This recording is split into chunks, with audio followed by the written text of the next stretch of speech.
In this video, I'm going to talk about base running scenarios if you are a runner on second base. Let's start if a ball is hit to the right side of the field. If a ball is hit on the ground to the right side of the field, whether it's to the infield or to the outfield, you are taking off automatically. You are not watching what that ball is doing and you're not watching what those defenders are doing. Because the ball is behind you, that is why you are taking off. Your coach will tell you if you need to hold up at third or if you need to go home. Let's say the ball is in the air to the right side of the field and the defender is just playing straight up. So they're not in, they're not back, they're just normal depth. I usually will come back to tag. Now that doesn't mean I'm going to tag every single time. I might tag, but there might be other times depending on, let's say I know this outfielder has a great arm, I might try and draw a throw. So right when the outfielder catches the ball, I might take 2 to 3 hard steps off the bag in order to get that girl to throw the ball. And as I'm taking those steps off, I'm going to see what that ball is doing. Let's say she accidentally throws it way over the third baseman's head, then I can advance to third base. Now, if the outfielder is coming in, I usually don't go back to tag. I'll take some steps off the bag because if she drops that ball, I need to get to third. If she is going back, and let's say I think she's going to catch the ball, I will go to the bag to tag. If it's a shot over her head, I'm going to kind of hang out, make sure that that ball is down, and then I'm going to take off. So you definitely want to know your speed, and you also want to know that outfielder's arm. Now let's move to balls hit to center field, and we're going to start with ground balls. When I take my lead off and that ball is hit, if it is to the left of my body, so behind me, I'm taking off automatically.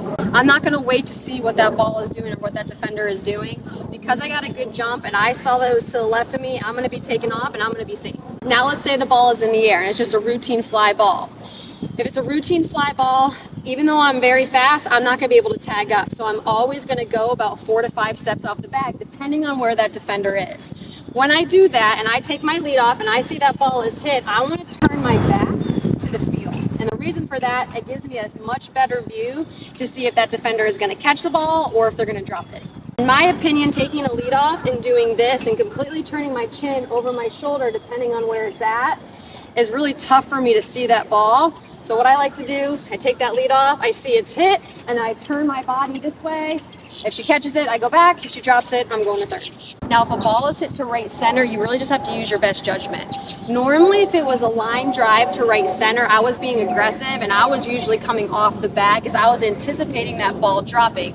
However, I know I said it in the beginning, you really need to make sure that ball is down before you take off. You can kind of like dance around with it to think like, okay, I think she's going to drop it. And if she doesn't, then it's easier to go back. What you don't want to do is like, okay, yeah, I think she's going to drop it. You take off. And if she catches it, you're going to be thrown out at second base. Now let's end on if a ball is hit to the left side of the field. And we're going to start with ground balls. If the ball is hit on the left side of the field on the ground, I need to either see that ball through the infield or I need to wait until that defender releases the ball to throw to first before I take off. If I just automatically take off when that ball is hit on the ground to the left side, if you're playing a good defender, they're going to throw you out at third. What I did at second base was dependent on where the ball was hit and where the defenders were. For example, if that ball is hit more up the middle, now I'm not talking about around the base, but more up the middle this way to where that ball is still in front of me, I need to make sure I'm not going too far away from that bat. If I get really aggressive here and go very far, all that shortstop has to do is either get it and tag me, or she's just going to toss it behind me and that second baseman is going to be there and they're going to tag me out.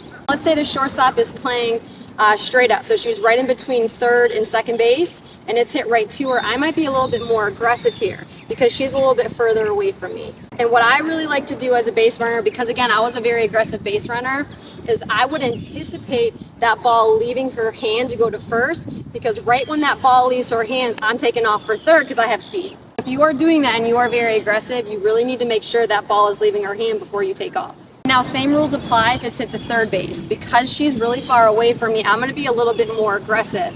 And depending on how far I am off, when she releases that ball, I'm going to take off, depending on that third baseman's arm and that first baseman's arm. Because in an ideal world, that third baseman has to get it to that first baseman quickly, right to her chest, and then that first baseman has to have good transfers and a strong arm in order to throw me out at third. You just really want to make sure that when you get your leads, that if you're only 2 steps off and they throw that ball, it's going to be really tough for you to get to third and be safe. So if you are aggressive and you want to leave when that ball leaves that defender's hands, you got to be a little bit further off the bag. So like I said, if that defender's moving to me, even if I want to be aggressive, I can't because she's pushing me back to second. So if she's pushing me back and she throws it, I don't want to take off for third. I'm not going to make it. Just to give a defensive perspective here, When I played shortstop and a ball was hit deep in that 5-6 hole, and if there was a runner on second base, I was thinking more about this runner at second, because as a defender, I'm going far away from my target, which is first, and it's taking me a while to get to that ball.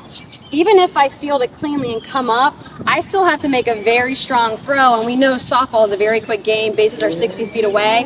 I'm probably not going to get her at first, so I'm going to try and get this runner leaning. That means I'm going to field normal, I'm going to come up like I'm going to throw, I'm going to fake it, and then I'm going to turn, hopefully to get her leaning. If you have an aggressive base runner at second base, she's going to try and anticipate your throw. So when we come up, we're normally around here when we release the ball. So as you get to this point, she's going to start to take her lead because she's thinking that you're throwing that ball. So you're going to pretend to throw, and then you're going to turn your body, hopefully to get her leaning, so you can either throw behind her because second baseman will be there and you'll tag her, or you're going to get her in a rundown.